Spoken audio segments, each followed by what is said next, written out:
This week on Money Matters, a mega free trade deal involving 12 Pacific Rim countries was finally sealed, pushing out a flood of analysis about the expected effects, the TPP, and what's beyond. FinTech, or the world of finance and technology, rolled up in one, is growing at breakneck speed, putting infinite possibilities at the tip of our fingers. And the belief is spreading that if you make it in Korea, you'll make it worldwide. Why is Asia's fourth largest economy an attractive testbed for all? We'll examine the market. What stories matter in Asia? We'll look at the changing landscape of business in Korea and the rest of Asia on Money Matters.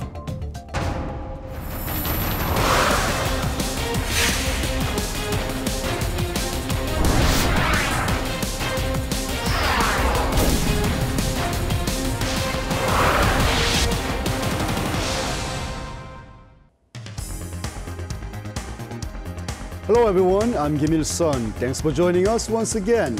Today on our front page, we'll look at the recently concluded US-led Trans-Pacific Partnership deal, which was sealed by its 12 member nations, accounting for 37% of the global GDP and 11% of the world's population. The largest free trade pact to be struck has turned many heads. How will it shake up the global market, and what does it mean for Korea? After more than 5 years of intense negotiations, a group of 12 Pacific Rim countries, including the US, Japan, and Australia, concluded talks on the Trans-Pacific Partnership deal last week. We are pleased to announce that we have successfully concluded the Trans-Pacific Partnership.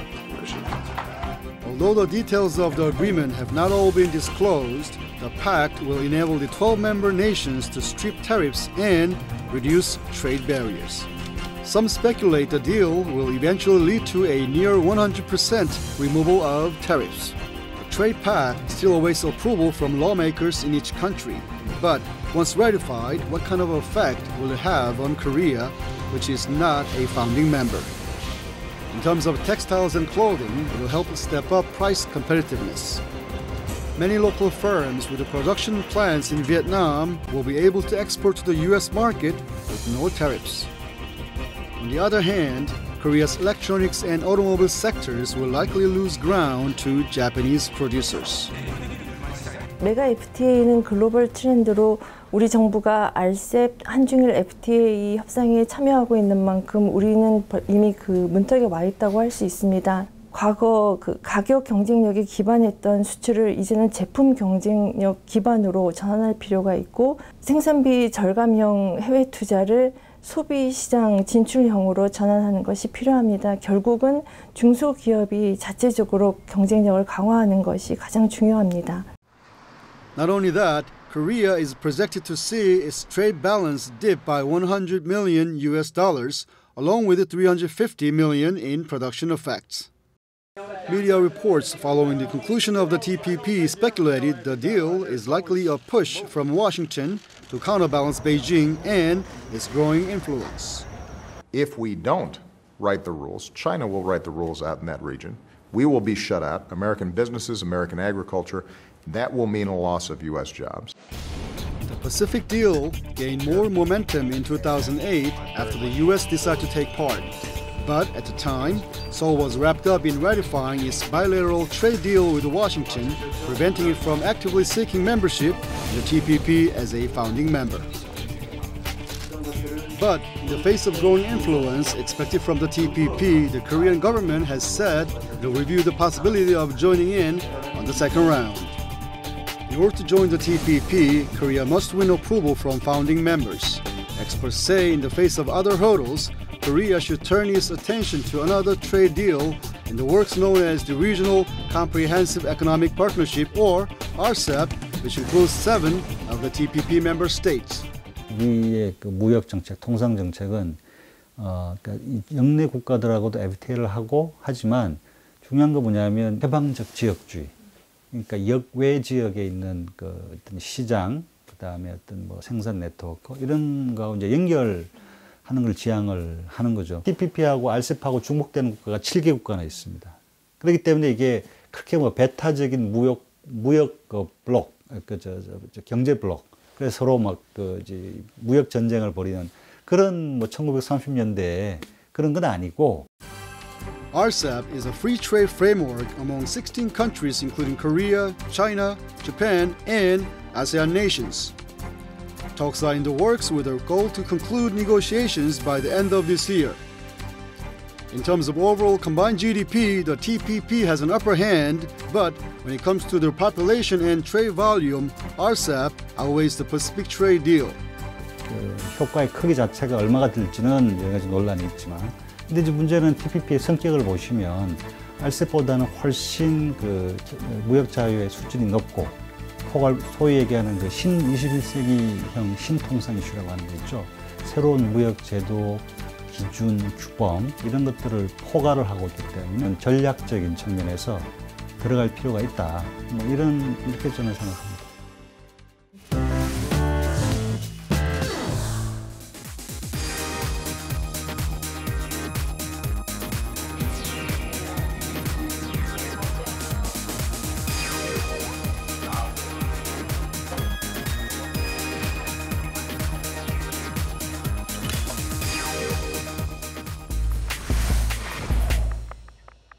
A lot of external pressures are having a significant impact on the Korean economy. The U.S. Federal Reserve has yet to raise its rates, and as warned earlier by the IMF, emerging markets are facing some of the greatest risks in the global financial market. We'll get a look at some related stories from the week with the Sorang. Thank you, Son. I'll start you off with some of the top headlines from Korea. Korea has ranked first among emerging markets in portfolio allocation gains in the third quarter, climbing by the largest margin out of 31 countries. According to the Institute of International Finance, which tracks the aggregate inflow of investments to markets on a monthly basis, Korea jumped nearly half a percentage point, followed by South Africa, India, and Mexico. 9 countries saw their ratios drop, with China shedding the most at over 2 percentage points. The IIF said although Korea did see a net capital outflow of $2.8 billion in the third quarter, compared to other countries such as China, which saw $10 billion exit the market, the losses have been less significant. This all shows Korea is seen as a relatively secure market for investors among other emerging economies. And round 10 for negotiations on the Regional Comprehensive Economic Partnership Agreement, or RCEP, has kicked off in Korea's southern port city of Busan this week, bringing together 16 countries, including Korea, China, Japan, India, and 10 ASEAN nations. This comes only a week after the US-led Trans-Pacific Partnership, or TPP, was concluded. The trade deal is driven by China and covers a population of 3.4 billion, outweighing the TPP. Seoul's Trade Ministry predicts if sealed, the RCEP will account for 30% of global trade, reaching $10.6 billion. China had set up a hopeful deadline of reaching a deal by year-end, but experts say it's unlikely as it will take a substantial amount of time to resolve issues between major economies such as China, India, and Japan. And now a look at some other stories from around Asia. With sprawling ownership over Samsung, CJ, Shinsegae, and Hansol groups, the family of Samsung's founder Lee Byung-chul has topped Forbes' inaugural list of Asia's richest families. Now, according to the magazine, the family's net worth is $26.6 billion, and their dominance is seen in all parts of Korean society, with the E's accounting for over a fifth of Korea's GDP last year in their business operations. Forbes went on to explain that the Lee dynasty expanded its reach after the founder died, leaving the original Samsung Group in the hands of chairman Lee Gon-hee, who saw it spin off into 4 entities in the 1990s. At least 15 family members oversee 55 businesses, bringing the total sales to an annual $335 billion. China's top rivals in e-commerce are joining forces in a $15 billion deal, bringing together Alibaba's Meituan and Tencent's Dianping, which have been competing in the local market. Jack Ma's Alibaba and Pony Ma's Tencent have been locked in a fierce rivalry for more than a decade now, but with this deal, it has stepped up to become a massive force to reckon with in the online to offline market. This alliance poses a threat to Baidu's Nuomi, the third largest player in China, and in an effort to battle the merger, Nuomi announced it will offer coupons totaling 1 billion yuan or $157 million to its users. The tug of war among China's three strongest players known as BAT, Baidu, Alibaba, and Tencent in the e-commerce market is an indication of growing competition in the country's overall IT sector. And an unexpected trend has been thrown into the spotlight in Japan, a goat rental service. So what exactly do you do with a goat? Well, it helps root out unwelcome weeds. Goats are said to be much superior than people or even machines when it comes to this particular job. One goat rental company that first launched in 2006 typically rents out 2 goats or more with a price tag of about $150 for each goat on a monthly basis. The company says weeding involves a lot of work and related accidents when carried out by people, but for goats, they get to eat all they want without producing emissions or noise, making them a much greener option.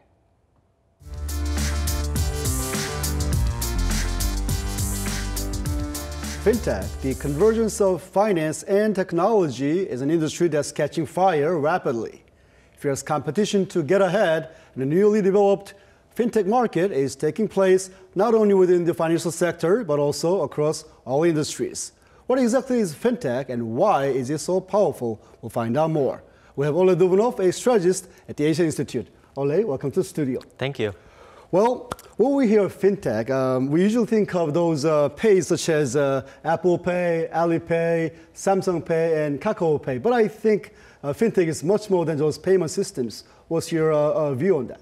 Fintech is very broad. It encompasses finance and technology, mostly through software processing, software engineering, and you have many different industries such as lending, personal investment, and payment processing, especially smart wallets for quick payments.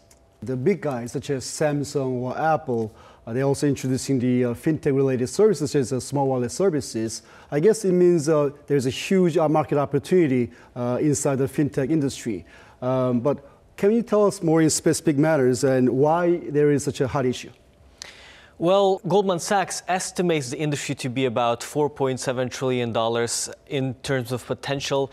And up until now, especially in Korea and globally, the smart wallet market has been growing mostly online. And now Samsung Pay is introducing an offline payment system, which is very quick and which is very easy to process. Now, if we look at the entire global market, it's a $1 trillion industry. PayPal just in the past quarter has processed over $66 billion revenue in processing and over 1.1 billion transactions. Now, if we look at the current smart wallet systems, right now you can have up to 10 or 20 different cards in your smartphone. You can pay very quickly and conveniently, but also especially the security is much more increased because every single time you pay, you have to use your fingerprint and nobody else can steal your credit card information. So it's fast and safe and convenient. That's pretty good. You know, major global fintech companies are competing against each other to grab the Korean market. You know, Alipay from China has just launched in Korean market, and Apple Pay is about to be introduced. How do you see the market competition unfolding in Korea within the fintech industry? Well, Korea has some of the highest smartphone penetration rates in the world. Most people use it. Most people are technically adept. And also the population is quite homogeneous, meaning that the adoption rate once you roll out the service is quite fast. So you already have Samsung Pay and Payco competing in the offline market. You also have Kakao Pay with 5 million subscribers. And Apple Pay will also be joining the race quite soon. Now, also you have individual retailers such as Shinsegae and Lotte Group, which are coming out with their individual payment methods for their department stores to increase especially loyalty and recurring purchases online and offline. So if we take SSG Pay from Shinsegae, they rolled it out about 2 months ago, and it has been downloaded more than 320,000 times already. So it's a quite popular service to especially increase the sales from the point of view of the retailers. So it looks like it's an all-out war out there.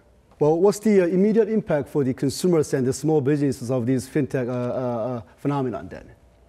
Well, the immediate impact is that especially already right now with digital wallets and lending services, a new different kind of criteria for credit score is emerging.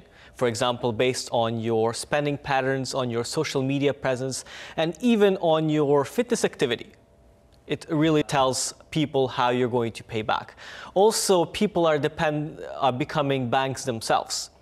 Very interesting. By lending and moving money, especially through platforms like Alipay and others.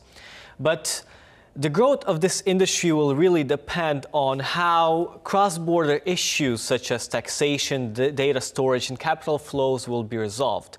Until then, it will become a more major player in niche areas such as compliance, but in other areas, big banks will continue dominating. I see. It looks like what we know about the banking or the financial services will change dramatically. Thank you for your report, Ole. Thank you.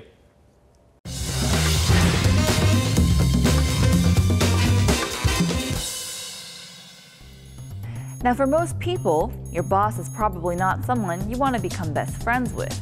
But there have been countless movies and TV shows poking fun at the terrifying wrath of an angry boss. But for some employees, they argue that their boss is actually kind of cool, and these head figures get some pretty high approval ratings through their companies. For today's In Numbers, let's take a look at some of the world's most approved bosses and what employees feel make for a good boss. Now, a recent survey by Glassdoor asked employees from all different types of companies how they feel about their boss. Well, if you're thinking about going to a new company, you might want to consider Google. On top of the employee-friendly working environment and all the perks and benefits of the company, Larry Page, the co-founder and current CEO of Google, was evaluated by his employees as having a 97% approval rating.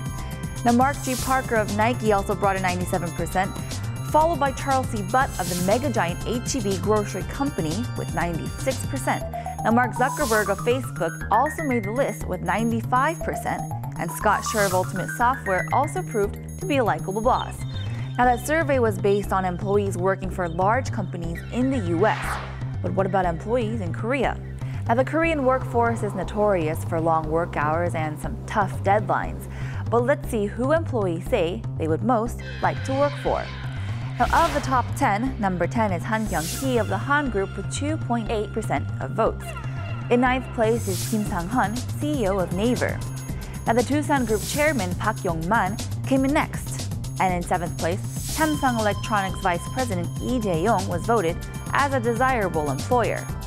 Next up is Chung Mong-gu, chairman of Hyundai Group. Now, for the fifth most wanted boss figure, people voted for NCSoft CEO Kim Taek-jin.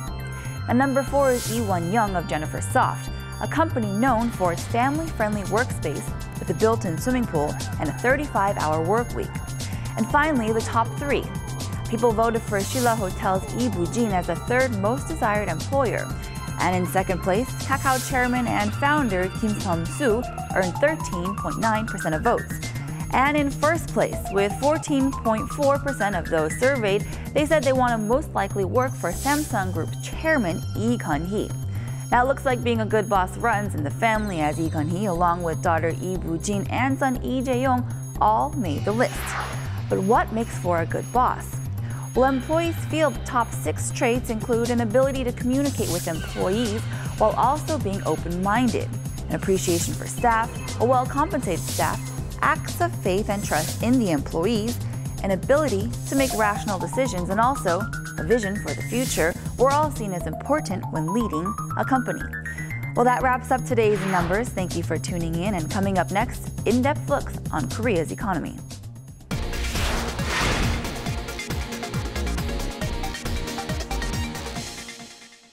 Starbucks, Intel, Google, and Chrysler. These leading global brands have a special relationship with Korea. They all launched many hit products here first before wider worldwide releases.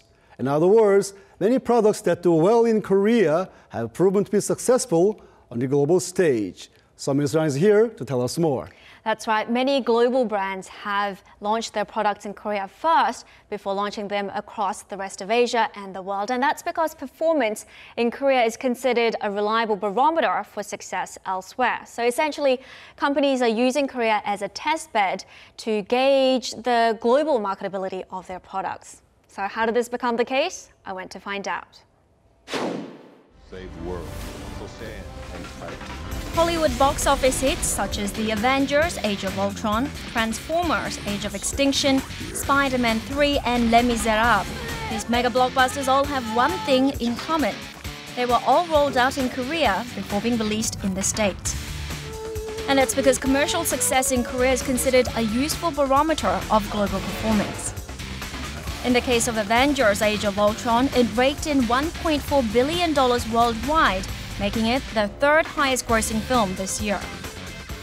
한국에서 미국보다 먼저 개봉을 할 경우에는 상당 부분 붐을 조성할 수 있고, 특히 또 한국 관객들의 SNS의 활용도라든가 그리고 인터넷 활용도가 매우 높기 때문에 전파 속도가 굉장히 빠르고 마케팅의 홍보 효과를 극대화할 수 있기 때문에 한국에서 월드 프리미어를 갖는 경우가 굉장히 많죠. Many global brands are using Korea as a test market to help them gauge how successful their products will be in other countries. And this practice is becoming particularly pronounced in the fields of luxury goods, cosmetics, and is spreading to other areas such as food and beverages and IT devices.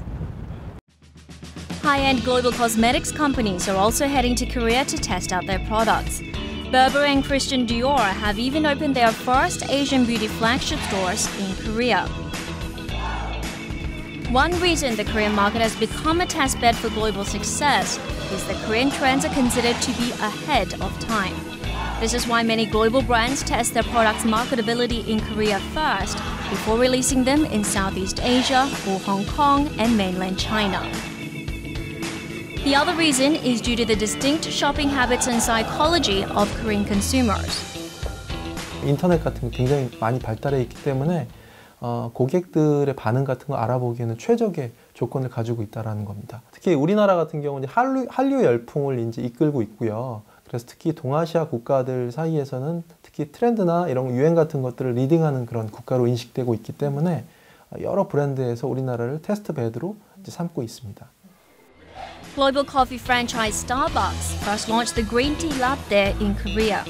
When it proved to be popular among Korean consumers, Starbucks then went ahead and rolled it out in other countries as well, starting with neighboring Asian countries and certain regions in the States.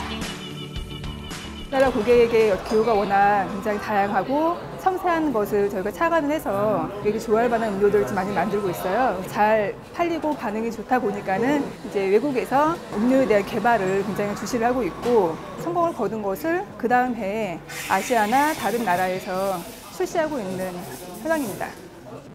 When one country becomes a global testbed, there are certain economic benefits that come with it. For example, leading global businesses will want to relocate their research and development facilities within the testbed country, thereby creating new jobs for locals and fostering the development of industries within that market. Boeing's Avionics MRO Center is one of those examples.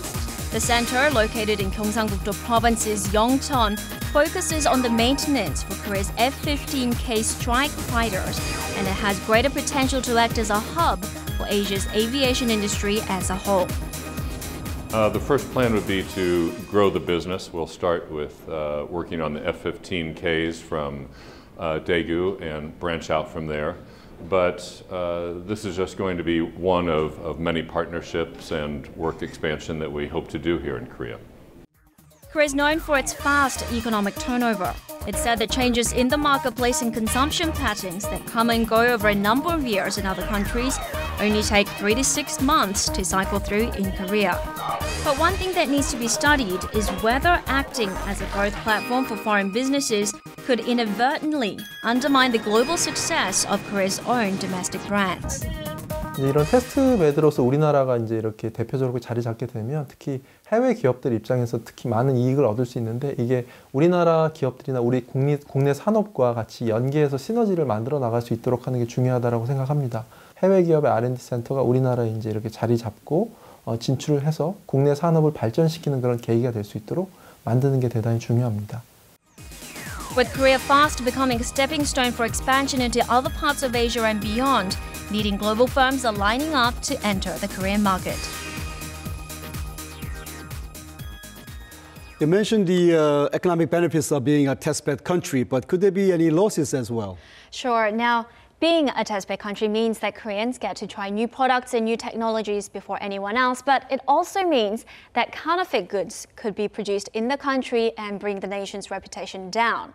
Also, local consumers may develop a stronger preference for overseas brands over domestically produced goods. Well, yes, it appears that local businesses will have to find a way to grow and coexist with the global brands that come to Korea. Right, and the general consensus is that Korean companies should be on the lookout for product launch dates of global companies and make sure that they don't overlap to avoid unnecessary competition. Such unwarranted rivalry would lead to a waste in resources on both ends. Well, as we know, Korea has long been the distribution hub for Northeast Asia, adding to the reasons that making an ideal testbed market. Going forward, it'll be very interesting to see how Korea can maximize the benefits of being the testbed country. Right. Thank you, Ms. Orang. My pleasure.